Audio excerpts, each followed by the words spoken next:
अस्सलाम वालेकुम। Welcome to my channel voice over by Amna Shah. I hope कि आप खुश होंगे। कहानी शुरू करने से पहले आपसे रिक्वेस्ट है कि अगर आपको मेरा कंटेंट पसंद आता है तो प्लीज़ मेरे चैनल को सब्सक्राइब करें। आइए कहानी का आगाज़ करते हैं। लिसनर्स, कहानी शुरू करने से पहले मैं आपसे कुछ कहना चाहती हूँ। आज मैं आपको एक ऐसी सच्ची कहानी सुनाने लगी हूँ जो हमारे पड़ोसी मुल्क की है और 2008 में उसने वहाँ बहुत सनसनी फैलाई थी। अगर आप इस किस्म की कहानी सुनना पसंद करते हैं तो प्लीज़ मुझे कमेंट सेक्शन में बताएं ताकि मैं इस तरह की और कहानियाँ भी आपसे शेयर करूं। आइए कहानी का आगाज़ करते हैं। ये एक ऐसा अंधा केस था जिसमें कोई गवाह था और ना ही एनी शाहिद था।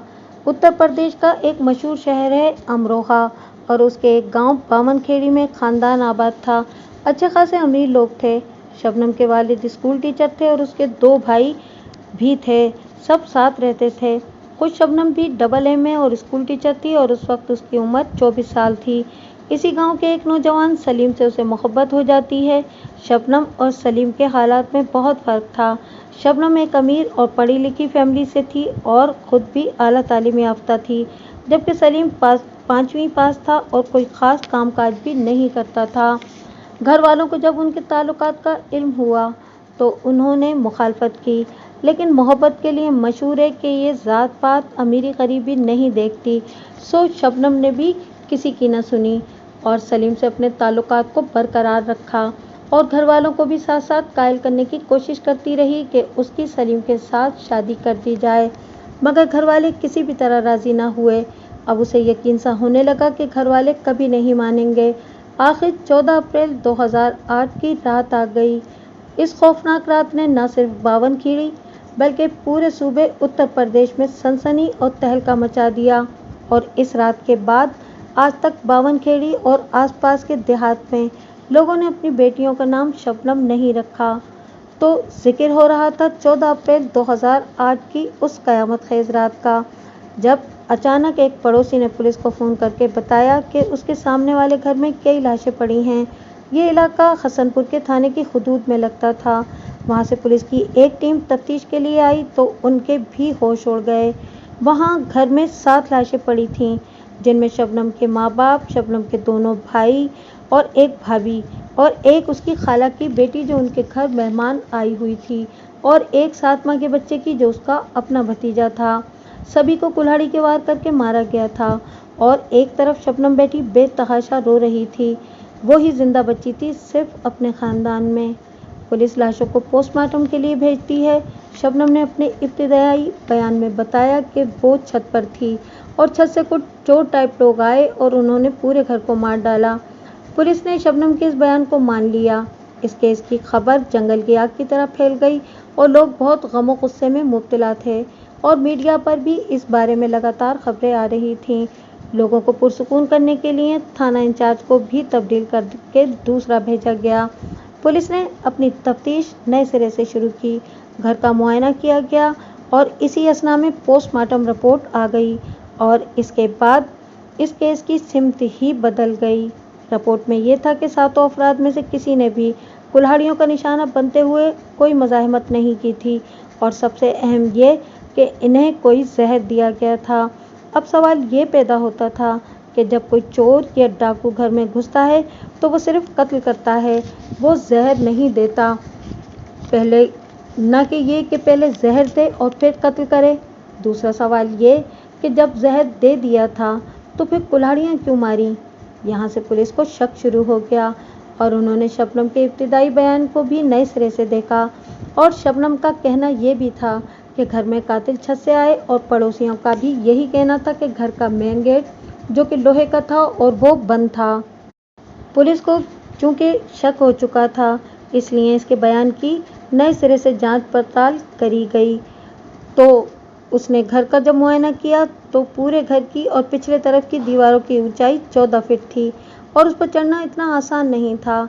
अगर वो सीढ़ी से चढ़े थे तो वहाँ इस तरह का कोई निशान, कोई रगड़, कोई खरोंच नहीं मिली जिससे ये सोचा जाता कि कातिल वहाँ से सीढ़ी के ज़रिए चढ़े हैं। पड़ोसियों ने बताया कि जब वो अंदर आए तो जीने का दरवाज़ा बंद था। अब पुलिस को शक होने लगा कि आखिर कातिल आया कहाँ से, जबकि मेन गेट और जीने का दरवाज़ा भी बंद है। नेज़ उनके सामने पोस्टमार्टम रिपोर्ट्स भी थीं। पुलिस ने इन सब से यही नतीजा अखज़ किया कि जो भी घर में आया था उसके घर में से ही किसी ने मदद की थी। वो फोर्सफुली नहीं आया था और ना ही कहीं से भी किसी किस्म के मज़ाहमत के आसार मिले थे। हत्ता के मकतूलीन भी खामोशी से कत्ल हो गए। नेज़ इन्हें ये शवाहिद नज़र आए थे कि किसी ने इन्हें धोखे से जहर दिया है और बाद में कुल्हाड़ियाँ मारी गई हैं।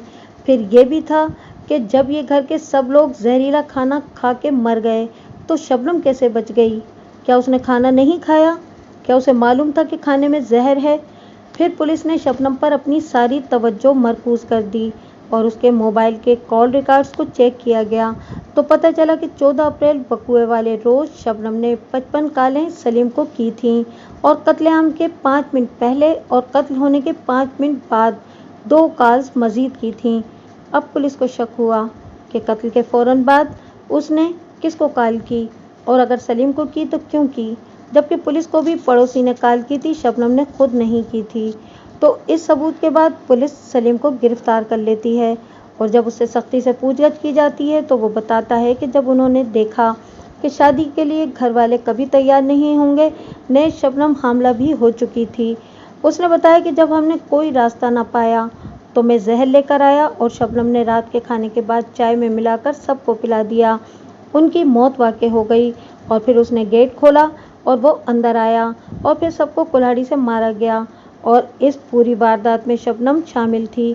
उसकी आंखों के आगे ही सब कुछ हो रहा था और फिर सबके कत्ल के बाद शबनम ने गेट खोला और वो वापस रवाना हो गया और उसके जाने के बाद शबनम ने चीखो पुकार की और पड़ोसी आ गए। IORP गुप्ता ने कहा कि मुझे शुरू में ही अंदाज़ा हो गया था कि जो भी घर में आया है वो किसी फ़र्द की मदद से ही आया है। सलीम के बयान के बाद शबनम को भी गिरफ्तार कर लिया जाता है और वो भी एतराफ़ जुर्म कर लेती है। फिर ये मामला कोर्ट में गया तो शबनम और सलीम को लोअर कोर्ट ने सज़ाए मौत की सज़ा दी।